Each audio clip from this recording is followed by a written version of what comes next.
ये आकाशवाणी है। कोविड-19 विशेष कार्यक्रम के अंतर्गत प्रस्तुत है कोरोना वायरस संक्रमण की वर्तमान स्थिति पर चर्चा, जिसे प्रस्तुत कर रहे हैं आकाशवाणी संवाददाता आनंद श्रीवास्तव। इस कार्यक्रम में आमंत्रित स्वास्थ्य विशेषज्ञ हैं डॉक्टर नीरज निश्चल। नमस्कार। दुनिया भर में कोविड-19 महामारी के चलते लोगों का जीवन बदल गया है। संक्रमित लोगों के संपर्क में आने पर बीमारी की चपेट में आने की आशंका, बीमार होने पर आइसोलेशन में जाने और अकेले रहने का डर, इलाज में होने वाले खर्च जैसे कई कारणों से बहुत सारे लोग मानसिक रूप से परेशान हो रहे हैं। यानी लोग कोरोना को लेकर बहुत ज्यादा चिंतित हैं। चिंता एक हद तक जायज भी है, पर यह भी समझना होगा कि चिंतित होने से हमारी रोग प्रतिरोधक क्षमता ही प्रभावित होगी। चिंता नहीं, चिंतन करिए कि कैसे हर समय और हर जगह उन दिशा निर्देशों का पालन किया जा सके जिससे कोविड-19 संक्रमण से बचा जा सकता है। आप सतर्क रहें, जागरूक रहें, इसीलिए आकाशवाणी पर हम लेकर आते हैं ये खास कार्यक्रम। आज के इस कार्यक्रम में हमारे साथ हैं वरिष्ठ स्वास्थ्य विशेषज्ञ डॉक्टर नीरज निश्चल। डॉक्टर नीरज, कार्यक्रम में स्वागत है आपका। नमस्कार। इससे पहले कि डॉक्टर नीरज के साथ हम चर्चा शुरू करें, हम अपने श्रोताओं को बता देना चाहते हैं कि अगर वो भी इस कार्यक्रम से जुड़ना चाहते हैं तो हमें फोन कर सकते हैं। हमारा फोन नंबर है 011-2331-4444। हमारा टोल फ्री नंबर है 1800-115767। डॉक्टर नीरज, सबसे पहले कार्यक्रम में बात करते हैं मास्क की। मास्क कोरोना काल में हमारा सुरक्षा कवच है। मास्क यानी माई ऑलवेज सिक्योरिटी किट। प्रधानमंत्री से लेकर आप जैसे स्वास्थ्य विशेषज्ञ बार बार और लगातार ये कह रहे हैं कि मास्क पहनना बहुत जरूरी है, लेकिन बहुत सारे लोग ऐसे भी हैं जो मास्क नहीं पहन रहे हैं और उससे एक कदम आगे कुछ लोगों ने एंटी मास्क कैंपेन भी शुरू किया है। क्या कहेंगे इन सब पर आप? जैसे जैसे कोविड बीमारी जो पूरे विश्व में फैलती गई, हमारा जो भी एक्सपीरियंस इसका पिछले 5-6 महीने में आया, उसमें हमने यही रियलाइज किया है कि इस बीमारी का बचाव ही बेस्ट तरीका है अपने आप को सुरक्षित रखने का। जी। ये बीमारी किसी को डिस्क्रिमिनेट नहीं करती, चाहे वो आप अमीर हो, गरीब हो, कमजोर आदमी हो, पावरफुल आदमी हो, यंग हो, ओल्ड हो, ये किसी में डिस्क्रिमिनेट नहीं करता। जी। एक यंगस्टर्स में एक फीलिंग है कि वो इन सब से परे हैं, उनको कुछ नहीं होगा। जी। तो ऐसे ही कुछ ग्रुप शायद एंटी मास्क जो कैंपेन चला रखा है, जिसमें उन्होंने ऐसे पोर्ट्रे करने की कोशिश की है कि मास्क के चलते आपकी जान जा सकती है। जी। तो मैं उनको सिर्फ यही कहूंगा कि जो मास्क है वो आपकी जान बचाएगा। जी। ठीक है, कोविड बीमारी ऐसी है जो आपको परेशानी में डालेगा, लेकिन कोविड आपको परेशानी से बचाएगा। कोविड-19 आपकी जान लेगा, लेकिन मास्क आपकी जान बचाएगा। जी। कोविड-19 आपके जो भी नियर एंड डियर वन है उनको परेशान करेगा अगर आप मास्क नहीं पहनेंगे। आप सुरक्षित हो सकता है रह जाए, लेकिन आप जो इन्फेक्शन अपने घर में फैलाएंगे, अपने नियर एंड डियर वन को देंगे, वो हो सकता है इस बीमारी को न झेल पाए। इन सबको ध्यान रखते हुए हमें मास्क पहनने की सख्त जरूरत है अभी भी। जी बिल्कुल। कई तरह के मास्क बाजार में हैं डॉक्टर नीरज। N95 मास्क को लेकर कई बार आईसीएमआर ने दिशा निर्देश भी जारी किए हैं कि रेस्पिरेटर वाले N95 मास्क सही नहीं हैं। अब विदाउट रेस्पिरेटर भी N95 मास्क आ रहे हैं। इस कार्यक्रम के माध्यम से हम सोशल मीडिया पर जारी अफवाहों का भी खंडन करने की कोशिश करते हैं। आपसे ये समझने की कोशिश करेंगे कि एक खबर ऐसी चल रही है कि खाना बनाने वाले कुकर से N95 मास्क को सैनिटाइज किया जा सकता है। कितनी सच्चाई है इस बात में? देखिए, जो सैनिटाइज जो N95 मास्क जो है नॉर्मली हम हेल्थ केयर प्रोफेशनल्स के लिए रिकमेंड करते हैं। रूटीन लोगों के लिए इतनी जरूरत नहीं है N95 की, वो नॉर्मल मास्क को यूज करें तो ज्यादा बेहतर है। जी। तो ये जो स्टरलाइज करने के नए नए तरीके N95 की लोग जो बात करते हैं उस पर आप ध्यान न दें। डेफिनेटली ऐसा कोई एविडेंस एटलीस्ट मेरे सामने नहीं है, या ऐसा मैंने कोई एविडेंस पब्लिश्ड नहीं देखा है जिसमें प्रेशर कुकर के थ्रू मास्क को स्टरलाइज करने की बात कही गई हो और एक इफेक्टिव तरीका माना गया हो। तो मेरा यही मानना है कि ऐसी बातों पे अभी ध्यान न दें और इस तरह का रिस्क न लें। जी बिल्कुल। जैसा कि डॉक्टर नीरज कह रहे हैं कि इस तरह की कोई अभी वैज्ञानिक प्रमाण देखने में नहीं आए हैं। डॉक्टर नीरज, पूरी दुनिया इस बात की उम्मीद में लगी है और टकटकी निगाहों से देख रही है और जानने की कोशिश कर रही है कि कोरोना की वैक्सीन कब आएगी। उसको आने में अभी समय है, लेकिन आपसे जो समझने की कोशिश करेंगे कि क्या वैक्सीन के आने के बाद सोशल डिस्टेंसिंग का फॉर्मूला खत्म हो जाएगा? वैक्सीन वर्सेस जो सोशल डिस्टेंसिंग का फेनोमेनन है, ये क्या है? तो जैसे काफी लोगों में, जैसे हर जिससे भी आप बात करो, ये यही जानने की कोशिश करता है कि भाई वैक्सीन कब आ रही है, वैक्सीन कब आ रही है। जी। तो वैक्सीन आएगी, ऑफकोर्स आएगी। अब वो 1 महीने में आए, 6 महीने में आए, वैक्सीन आना है। जी। लेकिन यहाँ समझने की ये जरूरत है कि वैक्सीन का ये मतलब नहीं है कि आपको लगाया गया और बीमारी एकदम गायब हो गई या सारे लोग सुरक्षित हो गए। जी। किसी भी वैक्सीन की एक एफिकेसी होती है। तो ये वैक्सीन जो भी आ रहा है उसकी एफिकेसी कितनी होगी, आपके अंदर कितना एंटीबॉडी टाइटर बना सकता है, कितने दिन तक इफेक्टिव रहता है, ये सब चीजें जानने की जरूरत है। और उसके बाद फिर उसका जो है एक्चुअल फैक्ट हमें पता चलेगा कि वो कितना इफेक्टिव है। तो आने वाले समय में ये जो social distancing, cough etiquette, hand hygiene, mask की जो बात कर रहे हैं, ये अभी कहीं नहीं जाने वाला है। इनफैक्ट ये एक अपने आप में एक तरह का वैक्सीनेशन है, ये एक सोशल वैक्सीनेशन है। जी। तो मेरा ये मानना है कि ये जो सोशल वैक्सीनेशन की हम बात कर रहे हैं, चाहे मास्क हो, कप हाइजीन हो, जो हैंड हाइजीन की बात कर रहे हैं, तो ये सोशल डिस्टेंसिंग की बात करें, ये सोशल वैक्सीनेशन है। ये social vaccination in conjunction with जो फ्यूचर में जो भी वैक्सीन आएगा, उससे ही इस बीमारी को हम कंट्रोल कर पाएंगे, सिर्फ नॉर्मल वैक्सीन से नहीं कर पाएंगे। जी बिल्कुल।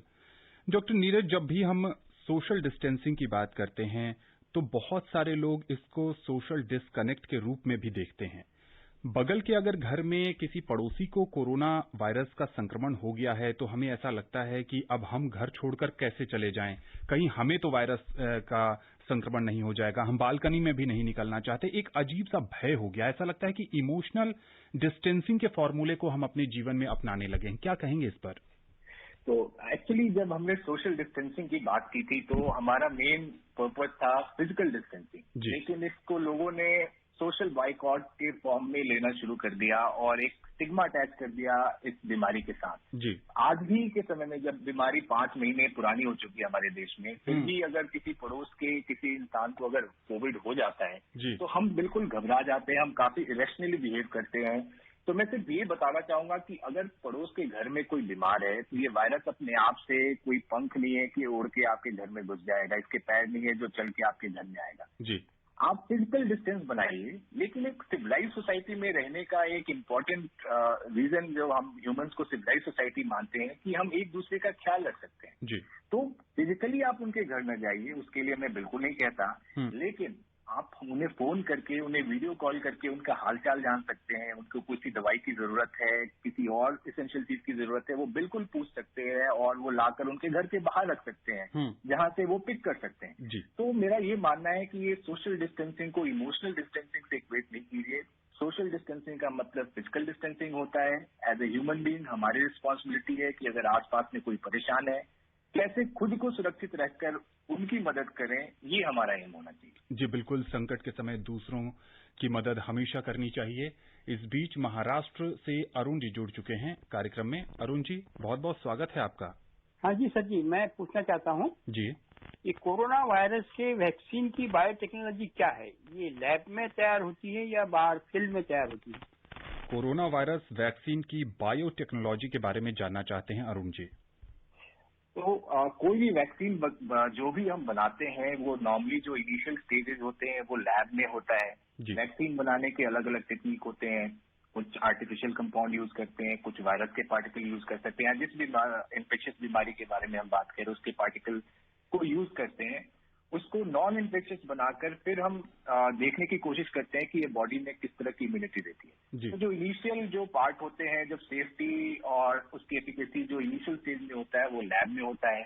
एक बार हम आश्वस्त हो जाते हैं कि हाँ ये थोड़ा इफेक्टिव होने के चांसेस हैं, सेफ है, तो फिर ये फील्ड ट्रायल के लिए ले जाते हैं जो ह्यूमंस में फिर हम छोटे नंबर्स में करते हैं। अगर उसमें सक्सेस मिला तो फिर उसको लार्ज स्केल पे करते हैं। तो बेसिकली अलग अलग जो फेजेस जो ट्रायल के होते हैं, कुछ लैब में होते हैं और कुछ फील्ड ट्रायल के थ्रू होते हैं। जी बिल्कुल। जौनपुर से राजधर मिश्र जी जुड़ चुके हैं। राजधर जी, कार्यक्रम में स्वागत है आपका। नमस्कार सर। नमस्ते नमस्कार। नमस्ते सर, मेरे 2 सवाल हैं। सर मेरा पहला सवाल है कि घर में मम्मी पापा बुजुर्ग हैं, 7 साल की उम्र हो गई है, तो अब डायबिटीज, ब्लड प्रेशर, शुगर के पेशेंट हैं, तो सर उनको कोरोना में क्या उनको खिलाया जाए, उनको क्या दिया जाए कि होम्योपैथी के बराबर बनेंगे, कोरोना से बचे रहें। और सर मेरा दूसरा सवाल ये था कि बारिश पिछले साल चल रहा है, कभी बारिश में लोग भीग जाते हैं क्योंकि उनकी उम्र भी ज्यादा हो गई है, कभी उनकी जल्दी जुकाम सर्दी हो जाता है, तो सर क्या ऐसे तो डर है कि अगर सर्दी जुकाम हो गया तो कोरोना हो गया सर?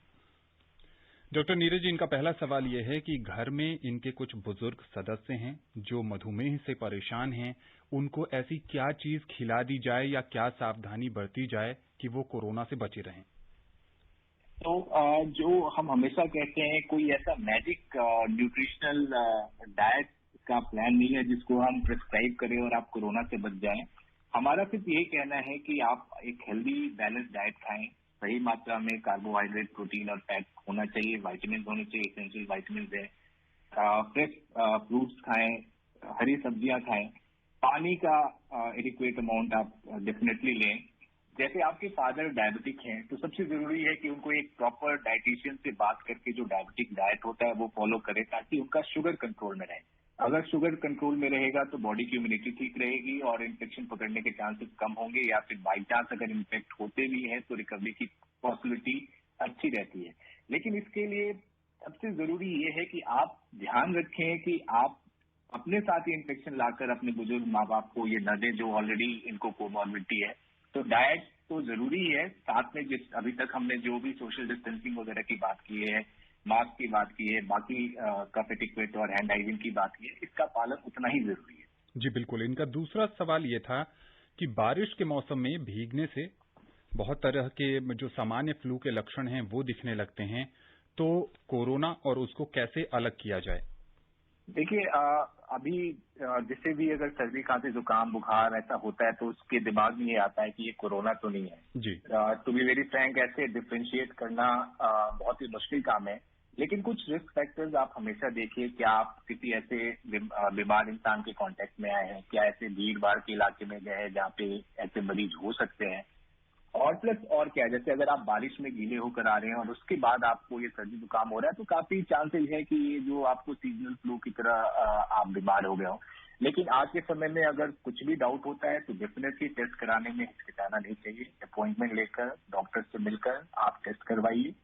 और इस सीजन में जो ये बारिश का सीजन है, डेंगू, मलेरिया वगैरह भी काफी कॉमन होते हैं, तो हर बुखार को कोविड की तरह से न लें और जरूरत पड़ने पे बाकी बीमारियों के बारे में भी जरूर जांच करवाएं। जी बिल्कुल। मध्य प्रदेश के मुरैना से हरविलास जी हैं। हरविलास जी, कार्यक्रम में स्वागत है आपका। जी नमस्कार सर। नमस्ते।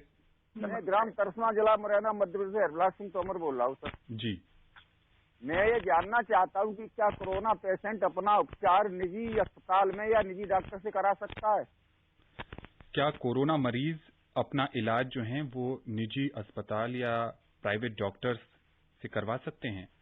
तो इसका ये है कि हर स्टेट की अपनी पॉलिसीज हैं।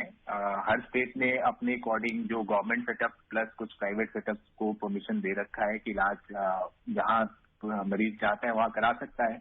तो ये डेफिनेटली जो मध्य प्रदेश या मुरैना के जो डिस्ट्रिक्ट में जो फैसिलिटीज हैं और जो वहां के गाइडलाइंस हैं उसके अकॉर्डिंग उन्हें फॉलो करना पड़ेगा। जी जी बिल्कुल। जैसा कि डॉक्टर नीरज कह रहे हैं कि हर राज्य की अपनी पॉलिसी है और उसके अनुसार आप जहां रहते हैं वहां स्थानीय सरकार और राज्य सरकार किस तरह के दिशा निर्देश उन्होंने जारी कर रखे हैं, उन दिशा निर्देशों का पालन करते हुए ही आपको कोरोना के इलाज के लिए आगे बढ़ना होगा।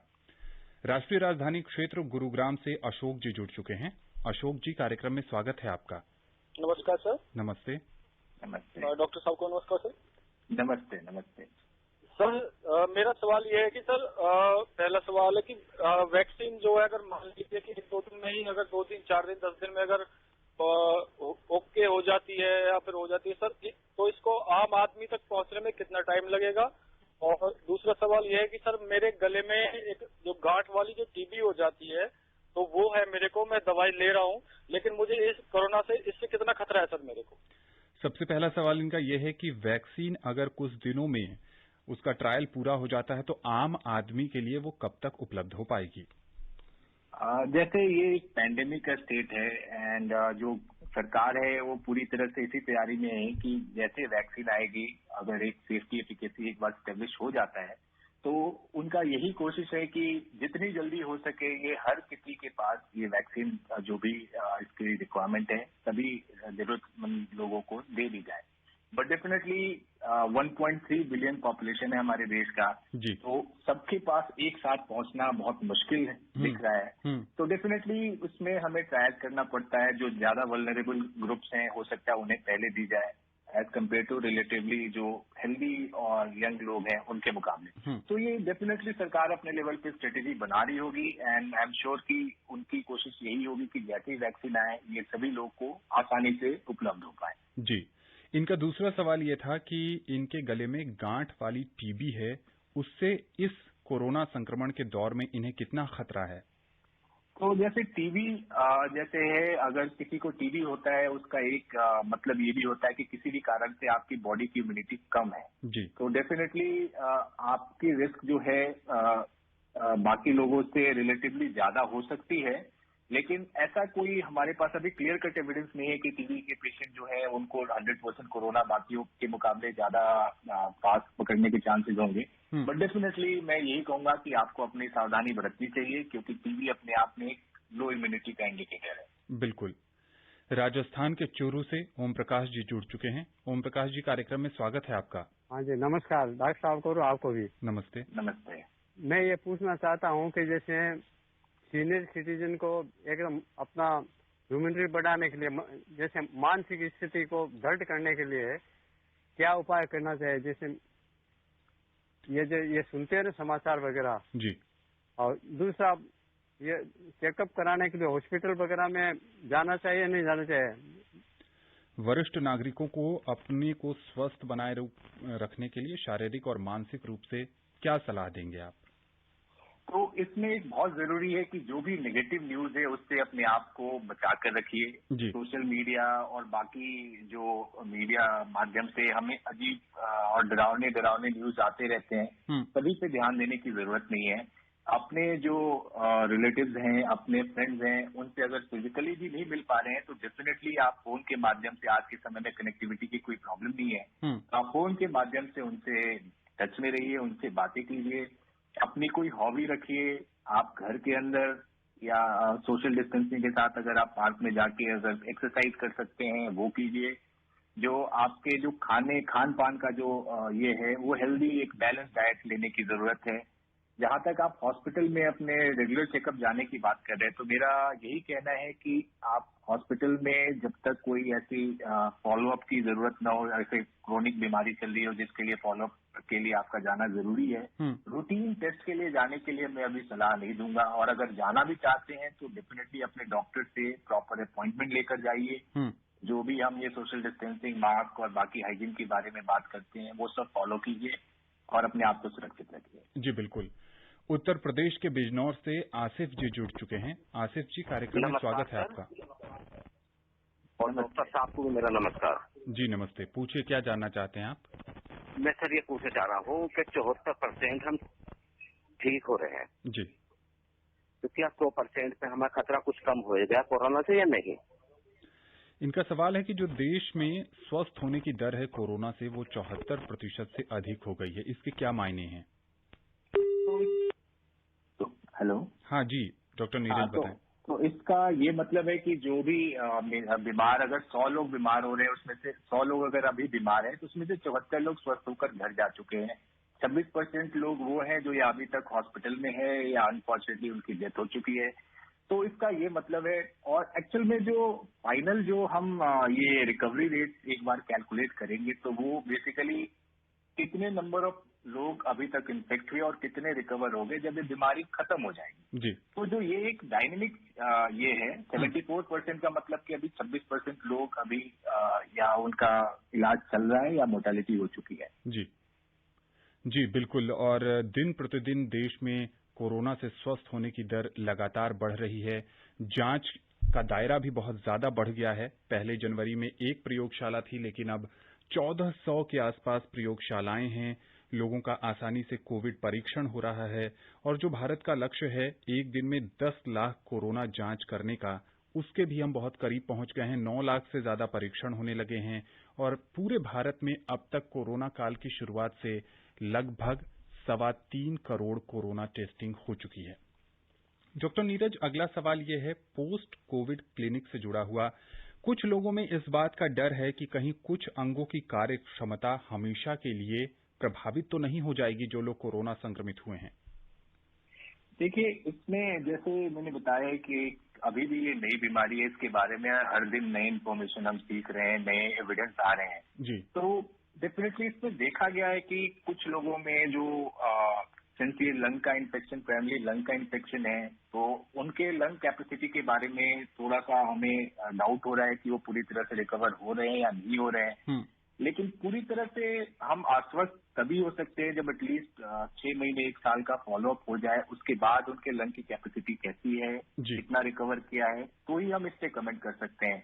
उसके अलावा जो नॉन स्पेसिफिक कंप्लेंट्स है, जैसे अत्यधिक थकावट रहना, बॉडी एक होते रहना, साइकोलॉजिकली कुछ लोगों को इस कोविड वार्ड में रह के और कोविड बीमारी से जो एक तरह से साइकोलॉजिकली काफी ज्यादा कह सकते हैं आप post traumatic stress disorder type के सिम्टम्स आ रहे हैं।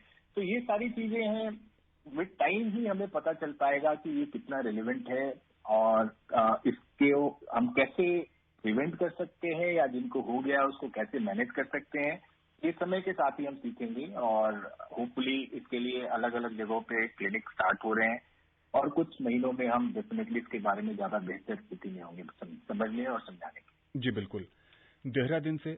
देहरादून से सुखबीर जी जुड़ चुके हैं। सुखबीर जी, कार्यक्रम में स्वागत है आपका।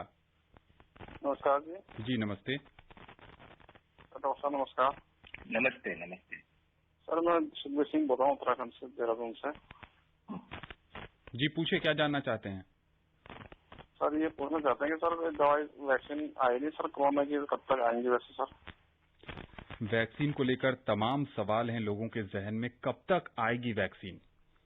मैं यही कहूंगा, जो वैक्सीन बनाने का टेक्निक तरीका होता है, उसकी सेफ्टी और एफिकेसी और कितना उससे एंटीबॉडी रिस्पॉन्स आ रहा है, ये सब पता करने में समय लगता है।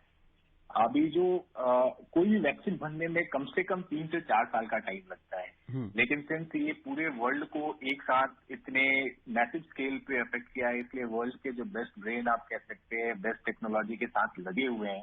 अब ये बिल्कुल प्रिडिक्ट करना कि ये किस दिन आ जाएगी, किस दिन लॉन्च हो जाएगी, ये कहना बहुत ही मुश्किल काम है। ये 1 महीने से लेकर 6 महीने तक का भी समय लग सकता है, तो हमें पेशेंटली वेट करना पड़ेगा। जी बिल्कुल। पप्पू राम जी जुड़ चुके हैं। तकनीकी कारणों से पप्पू जी से संपर्क हो पाया है, लग रहा है। बीच में ऐसा लग रहा था कि उनसे संपर्क टूट गया है। पप्पू जी, आप हमें सुन पा रहे हैं? नमस्कार सर जी। जी नमस्ते। डॉक्टर साहब को भी नमस्कार। जी नमस्ते। नमस्ते। डॉक्टर साहब, मुझे ये पूछना था, जैसे ये मृत्यु दर है भारत में, ये ना तो कम है ना ज्यादा है, इसका मेन कारण जो युवा पीढ़ी है वो ज्यादा है का? और देशों में तो मृत्यु दर बहुत ज्यादा हो रही है। भारत में मृत्यु दर के आंकड़े के बारे में ये जानना चाह रहे हैं कि दुनिया के दूसरे देशों की तुलना में इसके क्या मायने हैं? इसके कई कारण हो सकते हैं। एक अच्छी बात ये रही कि जब ये बीमारी हमारे देश में आई, ये बाकी देशों में ऑलरेडी फैल चुका था, तो उनके एक्सपीरियंस से हमने काफी कुछ सीखा।